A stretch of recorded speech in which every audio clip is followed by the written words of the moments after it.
This is Rob Tebbutt for Boxing Social. I'm delighted to be joined by the White Rhino himself, Dave Allen. It's 10:30. We're in the hotel room, nearly 11. How are you, Dave? 11. I'm very good, thank you. How are you doing? I'm very well, thanks. Thanks for having me down this evening. It's been an eventful evening. Watched you in the gym with your protege. Tell me a little bit about that. You're now Papi Della coach, come British title eliminator fighter. Well, I used to become a heavyweight title challenger as well, plus box the world #1. But enough about that. Yeah, I do a little bit of training now. You know, Saturday could indeed be my last fight, at least for the foreseeable. So, got to get into other things, and one of the other things is coaching. I do keep fit classes for the fighters, do boxing sessions, I do all sorts, you know. I'd like to point out at this juncture, I don't charge. Just do it out of the love for doing it and the love of the people I'm doing it for. Also, train Danny Morale, Sexy Man Dan, Bad Man Dan, all sorts of names. And I train him and find it very enjoyable. I think he's a very good fighter, and I'm really enjoying it. So, you know, it's nice that finally, you know, boxing has been my life for a long time. I might not took it 100% serious, but it has been my life, and it's nice to have found something now in training other people that's kind of give me something else in my life that I enjoy doing. Now, I've never fought professionally. It might shock you as the beacon of physical fitness that I am.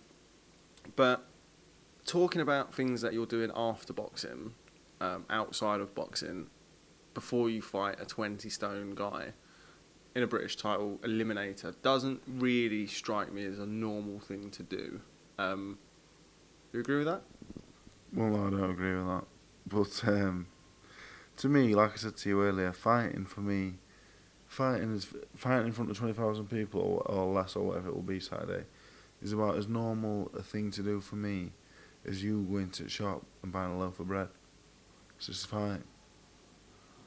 I won't even give it a thought till I get in the ring and me and Nick Webb touch gloves and the referee says, right, go back to your corner and come out and the bell goes.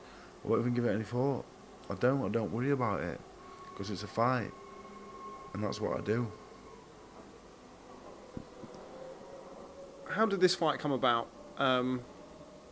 It seems, how long ago was it? It was about 6 weeks ago, or 3 or 4 weeks before you fought Tony Yoka, when we spoke on the phone. We spoke on the phone for about 45 minutes. And after that, the plan was to put together an article, and I didn't, because I didn't really know what kind of article to put out on it. I mean, you seemed a little bit, not lost, but I didn't know what this article could be about. And then after the fight, you sort of announced your retirement, and now you're back again. Talk to me a little bit about the process. How did that happen? Well, I said is I'm not going to fight after the fight at the end of the month. I had a fight with Lee Carter July the 27th. So at the end of the month, and that'll be it. So I took the Yoka fight, and we spoke before the Yoka fight, and I weren't really happy then, were I? But I took the Yoka fight, and now I took the Webb fight, and that's going to buy me a house. You know, that's the top and bottom of it. So very happy with that. Took the Yoka fight, and I know I wasn't fit for the Yoka fight, but I took it. Took in 10 rounds, well 9.5. And I took the Nick Webb fight. My desire to fight is always 100%. You wouldn't watch the Yoka fight and say that man's not tried. So I could have easily gone down any round I wanted from 1 to 10. I need to set down 10 rounds worth of punishment. If I weren't in it, I didn't want to fight anymore. Well, I had every opportunity in the world to go down for money at any time, and I didn't. You know what I mean? Tried to win it, didn't. And when it became clear I wasn't going to win it, I still weren't looking for a way out. I'd still been happily fighting now. But the Nick Webb fight, I'm 100% up for it. And the Yoka fight, I knew how hard it'd be. And don't get me wrong, the Nick Webb fight isn't an easy fight, but it's definitely a fight I can win. And it's not a fight I think I can win, it's a fight I expect to win. I do expect to win this fight, 100%. If I don't win this fight, I'd be very disappointed.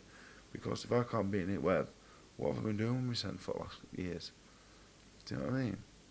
And that's that. I've beat him. I can't say I don't beat him. And even then, I love boxing, but really, I've been a bit sickened off with it the last year. for certain reasons.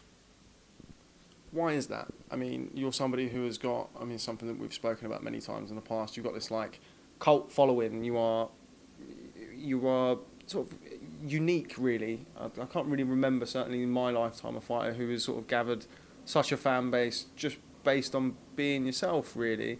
Do you understand where people are coming from when they are concerned that maybe your not your heart's not in it, but I mean, you announce your retirement one week, you're back another week, you go away again, you come back again. There are people who are sort of saying, look, we wish you would either take it seriously or stop. Do you understand that from people? Yeah, I know what you're saying, but what you understand, Rob, is you spent the day with me now. I'm a very strange character, and you know what?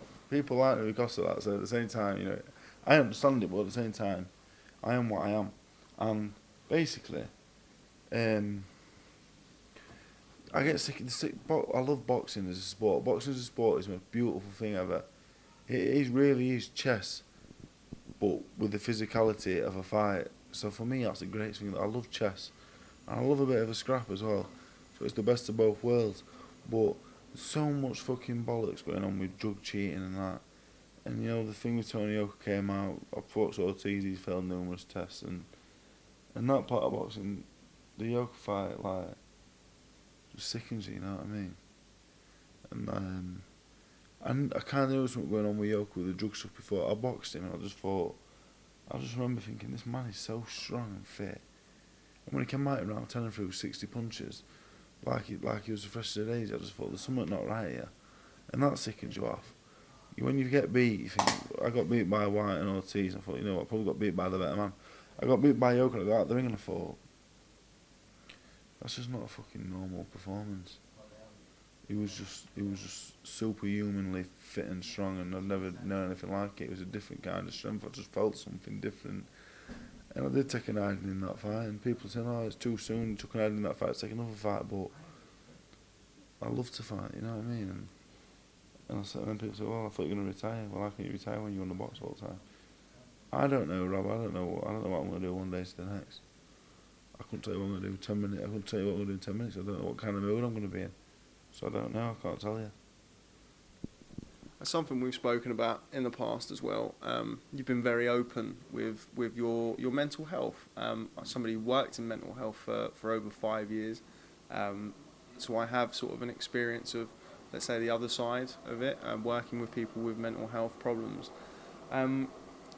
Does that concern you? Does that ever play on your mind? I mean, as we said, when I spoke to you before the Oka fight, you were certainly coming off the back of what you admitted to me was sort of a low time. Is getting punched in the head something that you should be doing?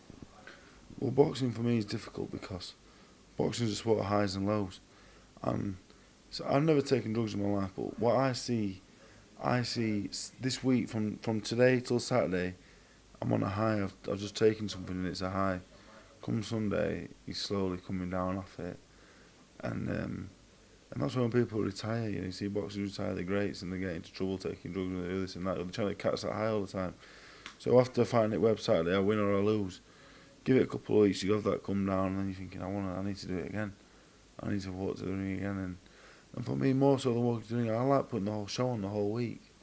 You know, the workout today, sparring will be done. The press conference tomorrow, I'll crack a few jokes. Friday the weigh-in, Saturday the fight. It's a drug to people. When you get involved in it, you love it, and it becomes like it's an addiction. And I feel I've already got a bit of that. Do you know what I mean? Like boxing for me, like I say, oh, I'm going to do this and do that. I said to you 5 minutes ago, the most seriousness. I'm deadly serious. I'm not box again. But then 10 minutes later, you realise, you know what? What is my life without it? You know what I mean? I'm a very strange person anyway, I've been told. My characters are different, you know what I mean? So it totally depends. Like I said 5 minutes ago, I was in a different mood to what I am now. So some people give me shit and that, but you know what? I can't really help it. So I never apologise for it. The day I apologise for it, I'll be putting out a bad example to those that have the same kind of thing. So I don't apologise for it, but you have to deal with it, I'm afraid. You know what I mean? Or just don't listen to what I've got to say. How did you come down the path of training? I mean, staying with this sort of addiction. I mean, I've spent I don't know how long we were in the gym for. If I asked Danny, he'll probably say it felt like hours, but we were in there for a while. And you get that glint in your eye, and it's good to see you become the White Rhino, as it were.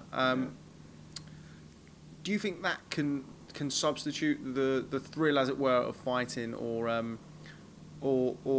is it different? I mean, I know you've gone on record in the past saying that's more. I mean, you said to me, training Danny is you get more enjoyment out of that than you will do fighting at the O2 this Saturday.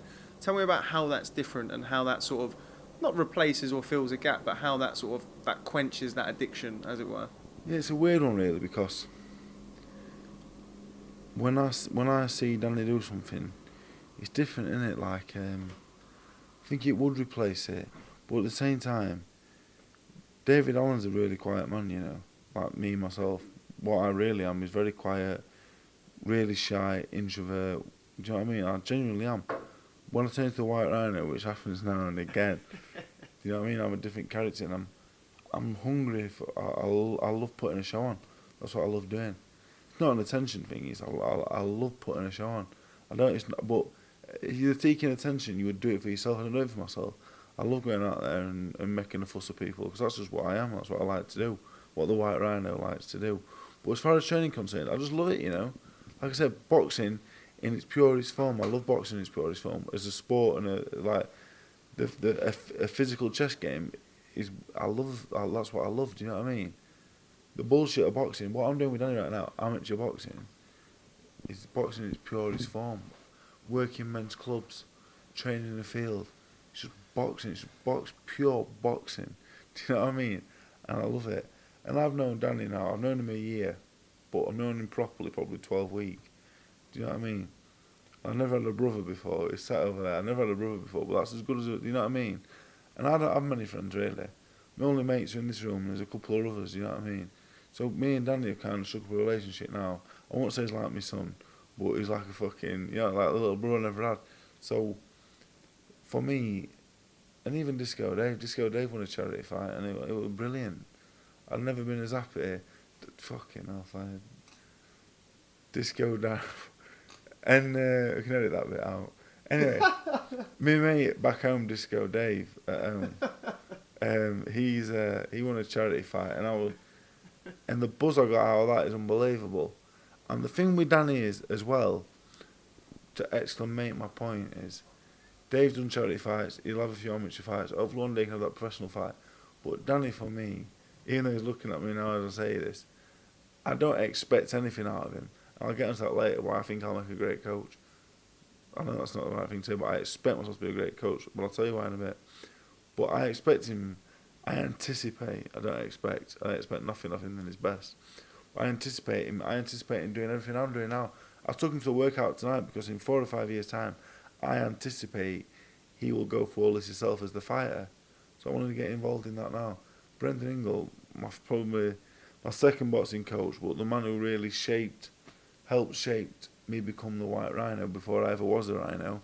He did that with Nazim Hamid, and I'm trying to do that with Danny now. I'm trying to get him. He's got to live that life before he has to live that life, and then when he has to live that life, he's already lived that life through me, and then he's already. You know what I'm saying? I know what I'm saying. I know what you're saying. So what I'm saying is I love training, but I don't just train any. I help a lot of people thinking, but I wouldn't just train anyone. Danny's really the only boxer I train, and I wouldn't really take any others on, apart from Dave at home, Disco Dave at home, and a few others at home. I train. You know what I'm saying? I take them on because they're my friends. Tell me a little bit about the late great Brendan Ingle. Sadly passed away earlier this year. One of the greatest trainers in British boxing history. Forgive me for saying it. You don't strike me as an Ingle fighter. No. Tell me a little bit about when you first met Brendan Ingle. Well, basically, my dad was a boxer back in the day. My dad was 17. He got kicked out at home, and he'd been boxing Brendan for about 6 months. And Brendan took him in. He lived with Brendan for a little while. Growing up, I didn't know anything about boxing. I went to Brendan's gym when I was about 7. I remember meeting Darren Sutherland, and he was there, and I met him and shook Darren Sutherland's hand. At the time, I didn't know he'd go on to Olympic bronze medal and whatever else. And there must have been 1999. Johnny Nelson must have been world champion at the time. I didn't have a clue, and Until later on in life, when I got back into boxing at a later age, much later age, my dad said, "Oh, we went there, and we met him." So anyway, I started boxing as an amateur about when I left school. But I was 16, nearly 17. I was boxing at the Doncaster plant, and my dad said, "This gym's no good. We need to take you to a proper boxing gym. Let's go to the Ingle boxing gym." So I was like, "All right, whatever." Still really none the wiser what the Ingle boxing gym was, and he took me and met Brendan, and I spent 2 years there, and I spent every day with Brendan for 2 years really. I used to even go weekends, and on the weekdays I'd go early with my friend Ahmad, and we'd building walls, and we'd be moving sand and litter picking and all sorts of madness. But and at the time I said to my dad, "Oh, I really don't want to go today. I can't bother building." I remember building John Ingle's wall at the back of his house, and I was 16, 17 year old. I used to wear some mad clobber as well. And we built his wall for ages. Me and Ahmad, I think Jack Perry might have been there, the pro from Derby. And one day we were moving one bag of sand into another bag, about 6 foot away. And I thought, why the fuck am I moving this bag of sand from one 6 foot to the other? Brendan was doing all kinds of mad stuff. But my dad had said, listen. And my dad doesn't listen to anybody, and he thinks he knows everything. When he came to Brendan, it was, go to that gym, do whatever Brendan says, and just spend time with him and listen to him. And I look back now and I realise what he meant, because I learnt a lot. I just used to listen to him. And I use all his sayings. I use a lot of his sayings with Danny now, a lot of them. I mean, I grew up with all of Brendan's sayings. My dad used to use them all. You knock about idiots, you get like him.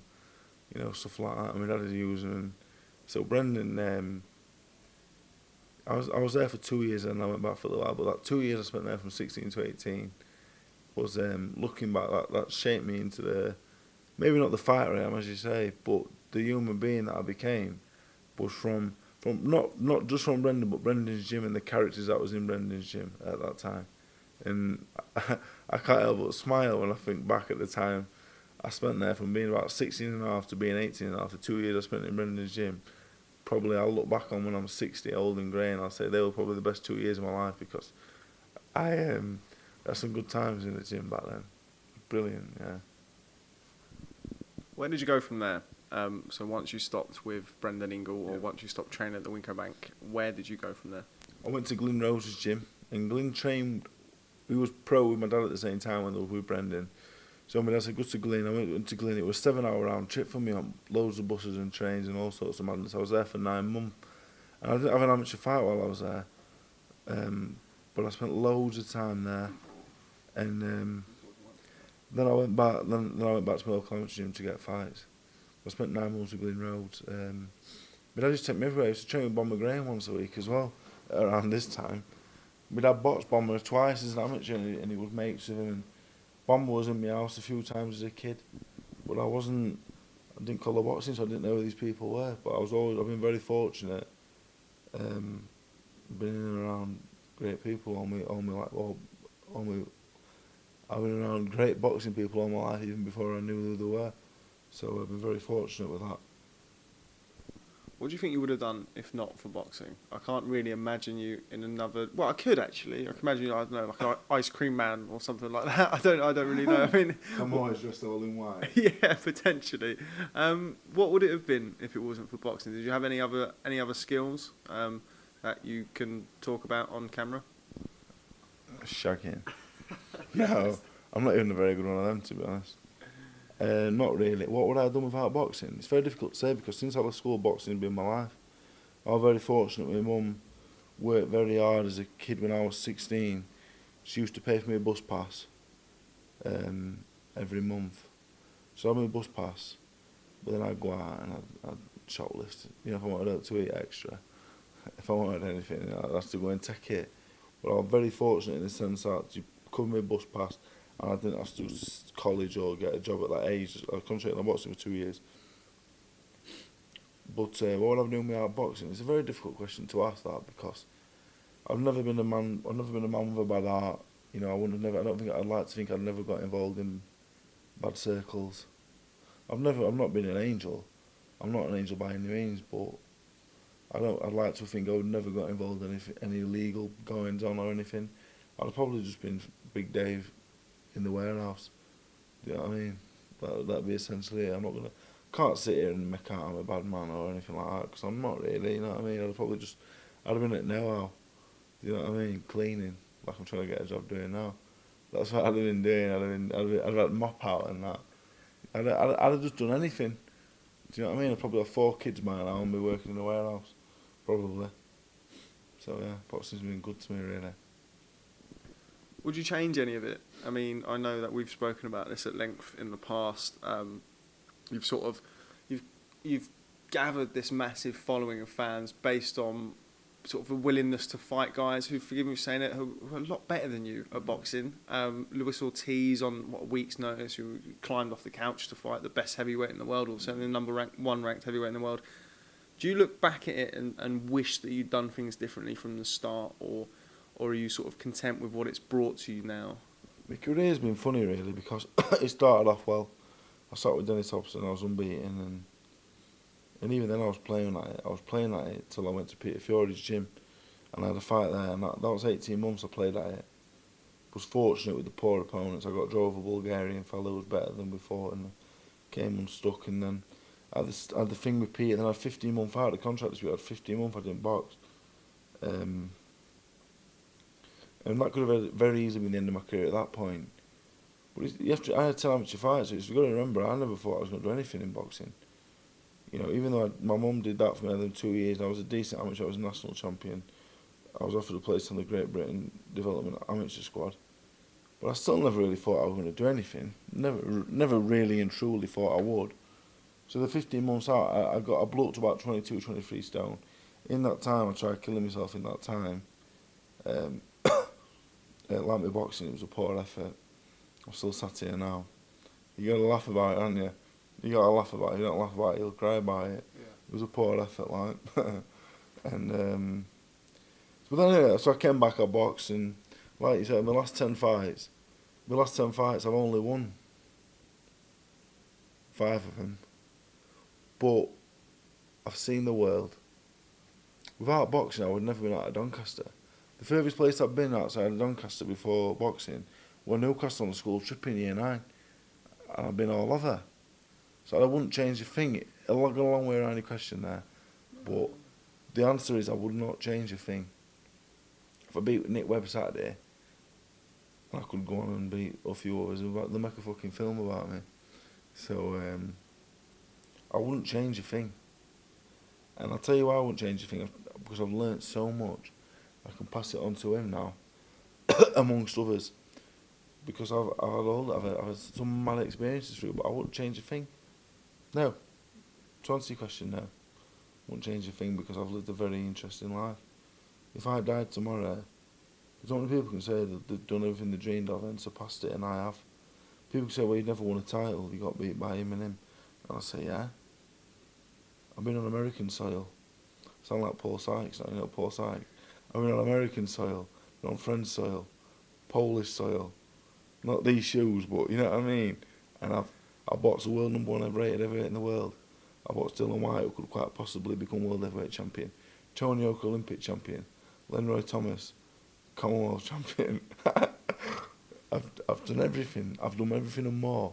I used to walk to shops with mum as a kid. And we used to talk about what we're doing and all that. So I'm going to be a professional sportsman. So I ain't doing 9 to 5. Because I'm special. I know I'm special. And she go, yeah, you are.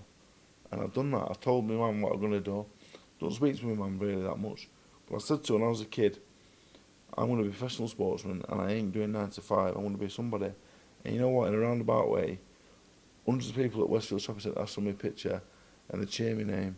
So in a way, I ain't heavyweight champion at world, but in a way, a small, tiny way, I've done what I said to my mum I'd do, and I've done it in a way.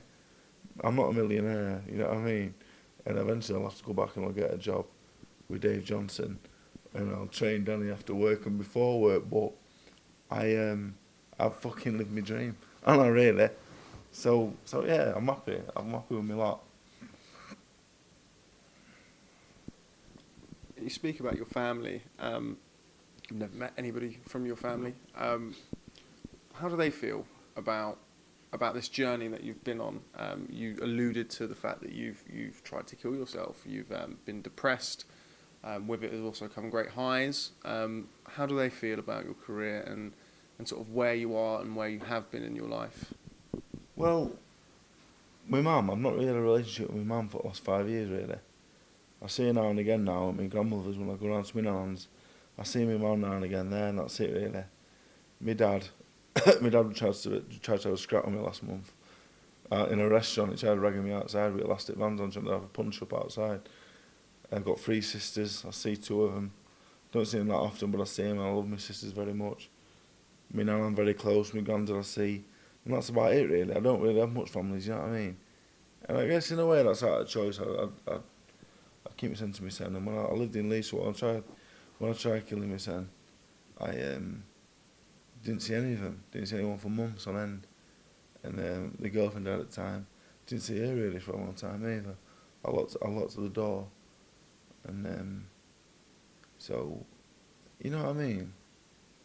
I'm a very eccentric man. Strange is the wrong word. I don't know really. It's difficult to explain because I'm 26 years old now, and you grow. I've grown now as a person. Sometimes I get miserable as well, and I feel like shit, and I get down. But I'm a grown man now, and I deal with it. Do you know what I mean? And you know, I know my family watch all my stuff. They watch it and they want best for me. They love me, but you know what I mean. Sometimes in life, you know what I mean. I don't really speak to my mum because I won't do it now. I have it in my head. And we were really close when I was a little kid. You know what I mean. But now, I'm not. And that's life, innit? And my family is what I put around me at that time. You know what I mean? Right now, Danny, I see Danny every day. Danny's the only person that I will see every day. Monday to Friday and weekends I might not see anybody. But that's how I choose to live my life, and we all choose to live it differently. And that's just how I live my life. People get on at me about it, but that's just how I choose to live it. And that's how you get by. You cope with things differently, don't we? You are a very complex character, and that's based on more than just today. Admittedly, our relationship has not been massively long, but I think you only need to be around you for sort of 10 seconds to sort of understand that. Where do you see yourself sort of going in your life? I mean, you said that all you talked about is becoming a sportsman. Now it's a trainer, and then you're talking about getting a job. I mean, do you feel that you're sort of searching for something? Do you feel like it's something inside you that you sort of want to fill, as opposed to boxing? Is it just something bigger than that, maybe? I don't know. When I say I'm going to do something, when I say I'm going to do something, I cannot follow through with it. When I say to someone else I'm going to do this, it gets done. Like I said, I says to my mum, I'm going to do this, I do it. I told Danny he's going to be British champion by the time he's 20, 21, 22 years old, and that'll happen. That's just a fact.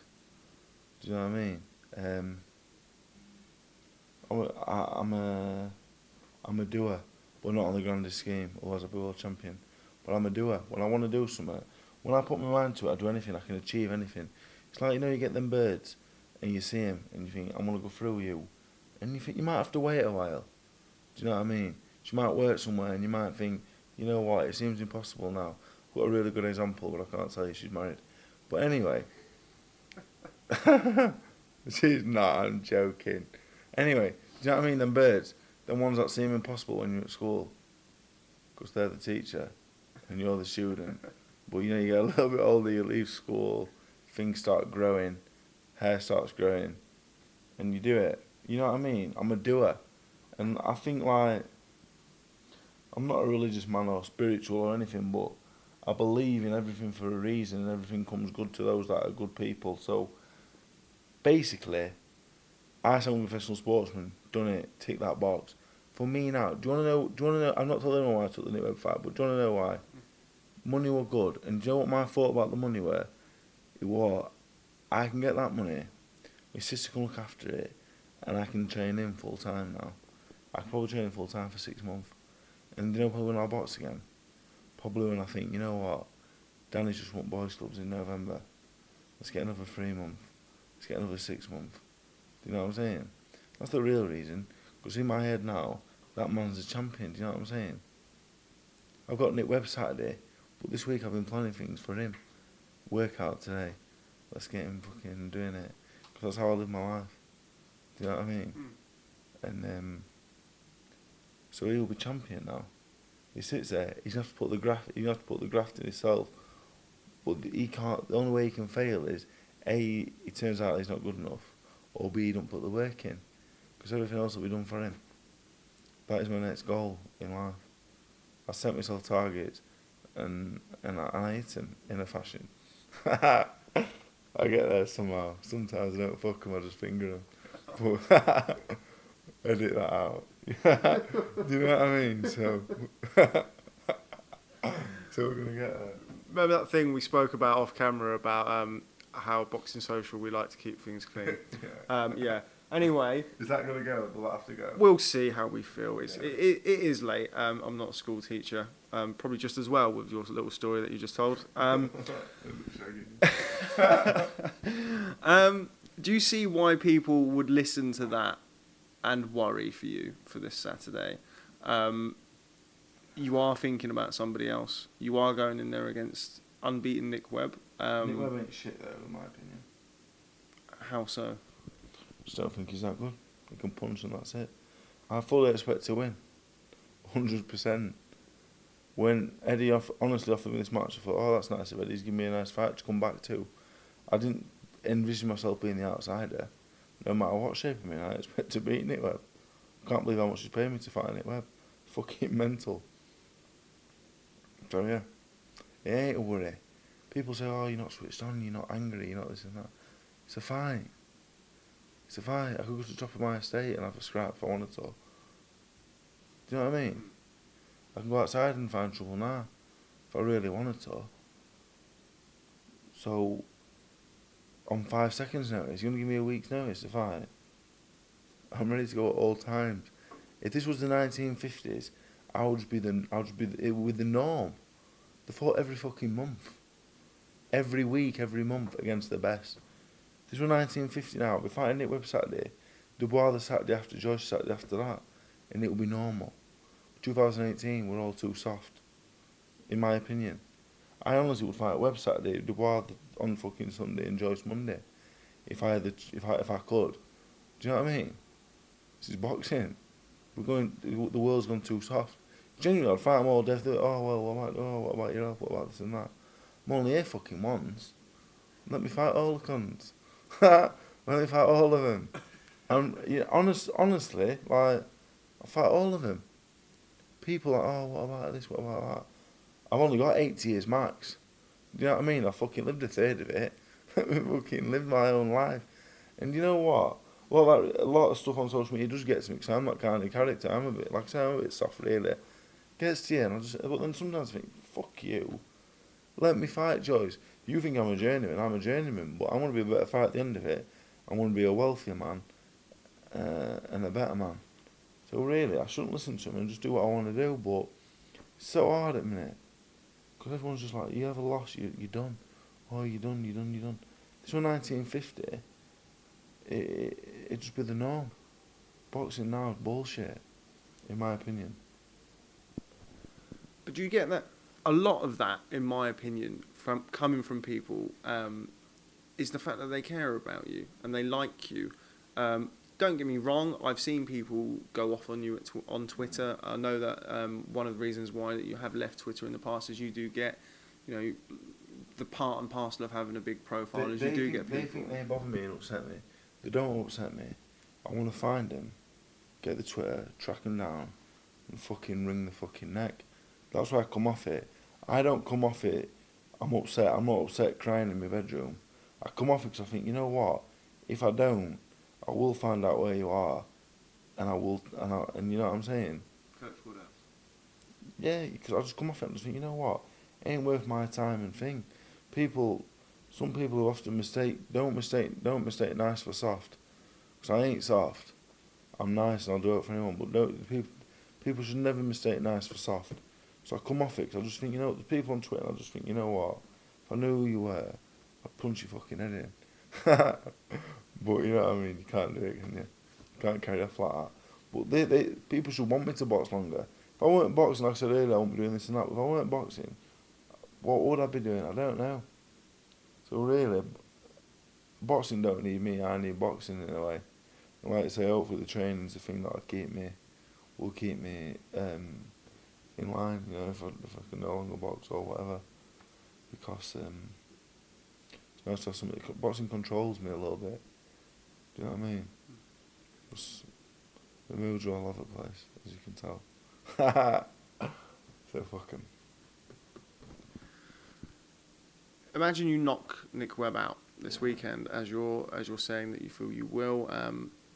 You then become mandatory challenger for the British title. You still going to retire? I won't fight 2019 after Saturday. That's a definite. Then he's got the boys' clubs. He's got the NABCs, CYPs. I won the boys' clubs. Don't know if you know that, but I was the national amateur champion.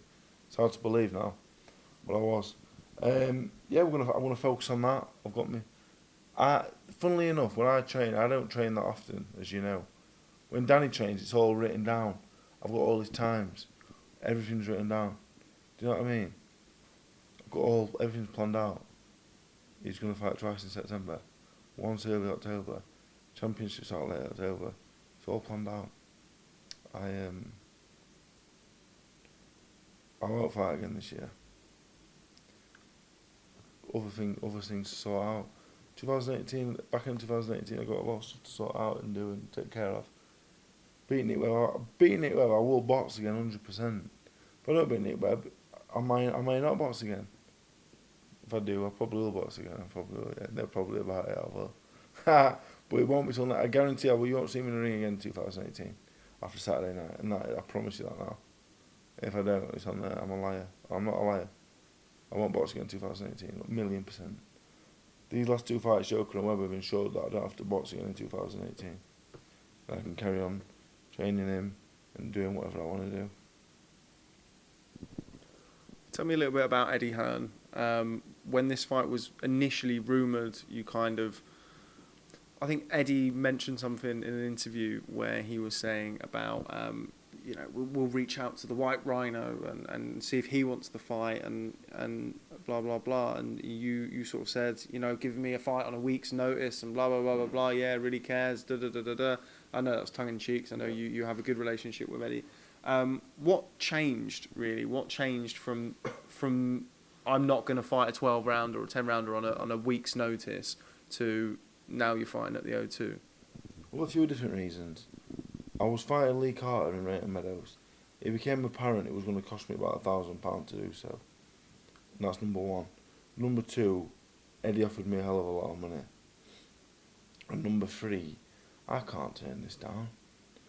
The O2 and all this business. I love all this business. I love the O2.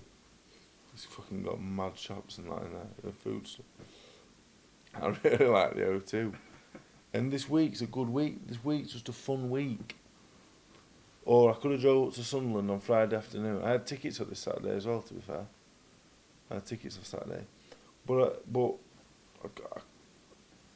a lot of money. Money's a big thing of it. Do you know what I mean? When I was a younger man, I boxed Ortiz and I took home £9,000 after I boxed Ortiz, which for me was still like £1 million, but it was fuck all. So a little bit of me saying, yeah, you know what, David? Rinse, get your money now. Get some money. When he offered that amount of money, I thought, how am I going to turn that down? Can't. Boxing, all boxers are prostitutes really, because that's what we are. I sell my body for money. And I've sold it to Whyte, I sold it to the Ortiz fight and Yoka, that's what I did effectively. And effectively I'm doing it again Saturday night, but for the Whyte and Ortiz fights, I was a proper low-end hooker. You know what I mean? Then with no teeth and that on the street. But for Yoka and Webb, you know what I mean? I'm in a nice place. I'm getting looked after the security there. Do you know what I mean? They check you out before you come in the place. Get the whole metal detector thing out and that. So I'm a high-end escort at the moment. Do you know what I mean? But Saturday night, nobody will be fucking me Saturday night. Do you know what I'm saying? Can I say that? Is that a good analogy? I know what I mean. I know what I mean by it. It may sound rude, and you may think people may watch this and think, "Why is he talking like that?" But boxing, effectively, the boxer is effectively a prostitute, I'm effectively selling my body for it to get abused. And it's took me 26 years to realise, but I want to get paid for it. I used to just do it out of macho pride, but now, you know what? I want to see something for it. I want to see something from my blood and my sweat and my occasional tears. So yeah, Eddie paid me well, and it's a nice week away for us all. Dave and my mate who's not here. Danny and my mate who's not here. We're going to have a great week, and I'm so happy to be here. I just think fantastic. In a completely insane way, I do understand what you mean. Back to boxing and away from hooker analogies. Who would you say has been your biggest influence on the sport? I know we spoke a little bit about Brendan Ingle before. I know your father, for all of your ups and downs, has been a big influence on your career. Peter Fury, Tyson Fury. Who would you say has given you the most, and in what different areas have different people helped you? Yeah, if I look through my career, my dad's probably spent the most time with my dad, and people can say Dave, he's not a great fighter, but top and bottom of it is I'm a good fighter, a skilled fighter. Defensively, I think I'm probably one of the most skilled defensive heavyweight fighters in the world. People just think I get smashed in the face like Rocky and I just walk through it. I can confirm that is not true. There's some skill to getting through 10 rounds with Yoker and 7 and 10 with Whyte and whatever. You don't do it by getting continuously smashed in the face and being hard. I'd like to lie and say it's true, but it's not. Some skill involved. My dad's been a big part of it. Do you know what I mean? He don't like being called a bell end, but he's a bit of a bell end. You know what I mean? I don't. My dad is what he's my dad, innit? Do you know what I mean? We don't get on very well. He's what he is, and he will say I am what I am. But as far as boxing goes, he's probably put the most into me, taught me the most of what I know. Brendan massively. Do you know what I mean? So many. Tyson Fury, Anthony Joshua, all of them. I'm not a big Joshua fan, but I sparred with him a lot and he brought me on a lot. But Will Swindles as well. There's so many people in boxing that have done so much for me. I'd even have to give a mention to Steffi Bull for the year he managed me. We're not best mates by any means, but it doesn't mean that I can't say he did a fantastic job with me when I was with him. Dennis Hobson put a lot into me. Michael Marsden, my current trainer, who doesn't train me that often, through no fault of his own. But there's so many people. If I were going through people that have influenced me, some of them haven't influenced me, but have helped me massively. I couldn't even tell you. I'd be here all week. Do you know what I mean? Danny gets me out of bed now to train. Do you know what I mean? There's so many I could mention. But like the most influential, Brendan and Brendan's gym in that time I was telling you about. But boxing is boxing. Boxing is what it is. But I'm talking as a human being. Then you have to say Brendan and his gym. As great a man as Brendan was, I have to say Brendan and his gym. Because John Keaton, Richard Towers, Junior Witter, Amir Killer Khan, the people in that gym. And they was all made the men that they are through Brendan and the environment that the gym was. So I can't stress enough how great a place that was through them at that time. I wish I could have a time travel and take him back to them times. Because I remember when I started, I was the same age as he is now. And Eddie Hearn said to him today, "Are you Danny Morrell? Danny Morrell?" And I used to feel the same thing when I used to come through the door and Junior Witter weren't as friendly as that. Junior Witter, he's a lot nicer man now than he was then. But you know what I mean? Kel Brook was there and it was just fucking brilliant. And whenever I get down in life, I think of them times. I listen to Eva Cassidy, Fields of Gold. And I do shit. But I'd say Brendan and his gym the most influential by far. Yeah, 1,000,000%. I make him do stuff now. Brendan used to make me do it. I tell him to do. Tried to get him to shadow box and sing him at the wall the other day. Didn't quite happen. I did it, but he wouldn't do it. Just stuff like that, little things like that, and definitely, I'd be a character anyway, regardless of that gym. I think it'd come out of me eventually because it was always in there. You know what I mean? But I can't talk highly enough of him and that gym. You know what I mean? I can't. Just great times. When I went to his funeral last month, all the boys was there. Tyan Booth, Mohammed Al Sasori. I'm talking also 2010 boys. And it was just fantastic. It was just to see everyone there, everyone come together and all the lads and that. It was fucking brilliant. So I'm gonna have to say him and that gym again, just brilliant. I wish you could go back for a day when everyone was there. Everyone was still there. It was great. Talking about the card this weekend at the O2, somebody you've boxed before, Dillian Whyte faces Joseph Parker. What do you make of that fight? Break it down for me. I think it's a really good fight. I think it's a fight with two small heavyweights, you have to say now. I think both men are probably a similar size to me. So you have to say small heavyweight. For me, the winner of this fight is the fourth best heavyweight on the planet. You got Joshua Wilder and Tyson Fury. Even though Tyson's at that level now, as I'm very biased, I think them three are. I think you got them three, then you got a little bit of a gap, and the winner of Parker and White goes number 4. Two small heavyweights, but they're a bit smaller. They're agile, fit, well conditioned, decent skills, good skills you could say, good movement. I expect a really good fight out of him. I expect a good fight, maybe boring at times. If you don't enjoy what you just want to watch the scrap, maybe not. I think it's gonna be a real boxing chess match. I think Dillian Whyte is giving it the talk of, oh, it's gonna be a war, it's gonna be this, but I think he's gonna come and box, and I think he'd be right to do so. Dillian Whyte's got some long ass arms, you know. I was getting jabbed from the other side of the ring with him. Fucking boom. I was like, oh shit.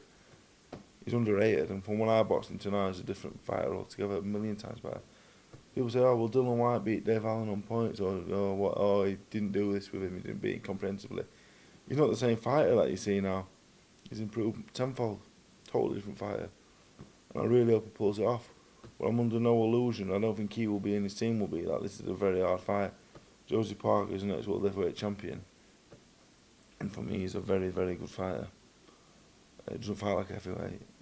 He moves exceptionally well. Fast hands, very clever, very smart. And the key, very experienced. I think he's a 50-50. I don't think he was the biggest puncher in the world. I just think it's a pure boxing match. And I'm really looking forward to watching it. I think it'll be a lot better than the Chisora Takon fight, which I don't have high hopes for. I think it'll be a bit of a boring fight. I think Takon will outbox him over 12. Might as well go through the full card now. Katie Taylor up next. I'm not really asked about it. I think she's a fantastic fighter. I think she's brilliant. I think what she's doing for women's boxing is fantastic. Lovely woman.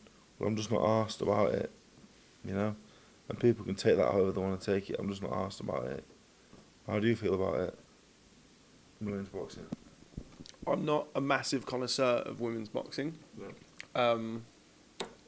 Probably just like you, really, in a sense of, I don't think, I'm not against women boxing. I'm just not. I don't really watch it, to be honest with you, and haven't. I mean, I've spent some time with Chantel Cameron in the gym and watching Chantel Cameron. Don't pull that face. It's weird. Don't pull that face. Something in my eye. Okay, right. But yeah, I mean, I think for me, it's just I haven't seen an awful lot of women's boxing personally. My problem is they don't punch very hard. But Katie Taylor, she's smashing it, isn't she? She's a better fighter than me. It's just not my cup of tea. Conor Ben Payno was a good fight last time, but like I said, Conor Ben's a lovely fella. My mate shit said earlier from him. But anyway, I'm not going to mention that again. But really, it's a prospect in an area level fight. Shouldn't say this really. When you putting this out before Saturday. Yeah, probably, mate. It's a brilliant fight. You know what? People pay to be entertained, and if it's half as entertaining as the last fight, you get your money's worth. That's what boxing is for me. People who kind of Ben sick all the time, he ain't gonna be world champion. So what if he ain't? He's Nigel Ben's son, yes. So he's Nigel Ben's son, so you will watch him, and he can fight, and he's got massive balls, and he's involved in good, exciting fights. What more do you want out of the lad? Do you know what? I think he'll win a British title. I think it'll be an exciting fight. So what if he's not world champion? You know what I mean? I like Conor McGregor. I think he's a really nice kid. The Payno fight is what it is. Hopefully it's another barnstormer. You know what I mean? He's 21-year-old. He's under no illusions of how good or if he's great. Next on the card, Dave Allen, Nick Webb. That's got the potential to be the worst fight in the world. And it has got potential to be the worst fight in the entire world. That could be a proper hugging match. But to be fair, we've got one massive puncher with a dodgy chin against someone with a good an iron chin and not a big puncher. So I think someone will get knocked out. Could be me. Could be him. I think it'll be an exciting fight. I think it'll last 3 or 4 rounds. So I think he'll come to have a go early. And then I don't even know what it was on the bill. I think that's it. Bug Leon is on. So in my eye again. And then Charlie Duffield. He's called Charlie Duffield. I met him today. I think that's it. If I'm missing anyone out, I'm sorry. But it's a good show. 1995, Sky Box Office is where you can watch it. Yes. Have you had any experience with Nick Webb during your sort of vigil as a sparring partner? Have you shared the ring with him before? No, never. But I met him today and he's a lovely fella. Really nice bloke. We've got a mutual friend and my mutual friend vouched for him. So I went in with good intentions when I saw him. We had a little cuddle and a laugh and a joke, same with his coach. And I always say, why am I gonna be horrible to you? We're gonna fight on Saturday. Any ill feeling, what's the point? We can fight Saturday anyway. If you don't want to be my friend, just stay out my way. But if not, let's have a laugh and let's have a good time of it. Otherwise it's uncomfortable. I boxed him on White and he was like, and I knew he didn't like me, so he was like, fight week, was like, fuck's sake. Is he gonna fucking try to sit head on me today? So it's better just to fucking just be nice and have a laugh, and that's just what I prefer. So Nick Webb's a nice fella, you know, and it's a shame I must have slapped the chippiness out of his fucking fat tits. But I'm looking forward to it. Is that a technical term? Chippiness of him. He's just a nice bloke. I like him. I don't mean I'm not going to fight. I don't mean I don't want to knock him out. I can't wait to knock him out. I'm excited. I hope I do. I hope he's out. I hope he's proper out. On his back. Like looking up at me like, oh, I thought we were friends. But he won't hesitate to be chinning me. It's a big fight for Nick Webb. If he was fighting anyone else but me and a few others, I'd want him to win. So the best one will win. I don't do nerves or hopes. I just know I've been on the wrong side of a lot of not unfair decisions, you know what I mean, but I've lost a lot of fights. Not a lot. I've lost 429 altogether. But I seem to lose every fucking week. It feels like I lose every week, even though I only lost 4 out of 29. But I'm really excited by it. I'm not excited yet, that was a lie. I will be excited Saturday. But till then, I'm not really that bothered at the minute. Just chilling. Okay, well, just finally, we've touched upon fans throughout this interview. We've also touched upon people who I still think are fans who maybe do have concerns about you fighting. Maybe not concerns is not the right word, but with your flip-flop retirement, not retirement, and blah, blah, blah. But just give a message to people who will be tuning in. I'm sure they'll be tuning in before Saturday night to see what you're up to. Talk to your fans. Do they have names? You're the White Rhino. You're the White Rhino. Hello, everyone. This is a message from me to all of you people out there, male and female. A lot of people come up to me today and said, my missus is a big fan of you. So thank you, if you're watching this. The message I've got is, never worry about me on fight week, because I'm very happy on fight week, and I'm really excited for Saturday night. Nick Webb isn't that good anyway, so don't worry about it. If I was fighting someone dangerous, I would ask you all to pray for me, but I'm not, so don't worry. Big thank you to you all making it possible. I'm like a cat with 9 lives. He's only really had one chance, but I will come good eventually. And if it ain't in boxing, if it ain't in fighting, it'll be in training. And if Danny turns out to be shit, I'll find something else to do. I don't know what it is yet, but we will make a success of something. And you will all be there to see it. So, from me, from Rob Tebbutt, from Boxing Social, we wish you a good night. And I'll catch you very soon. Sky Sports Box Office, channel 491, £19.95. The only place you can catch the White Rhino. Saturday the 28th of July. Whyte-Parker.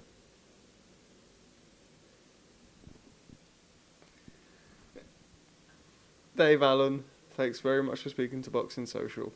Thank you.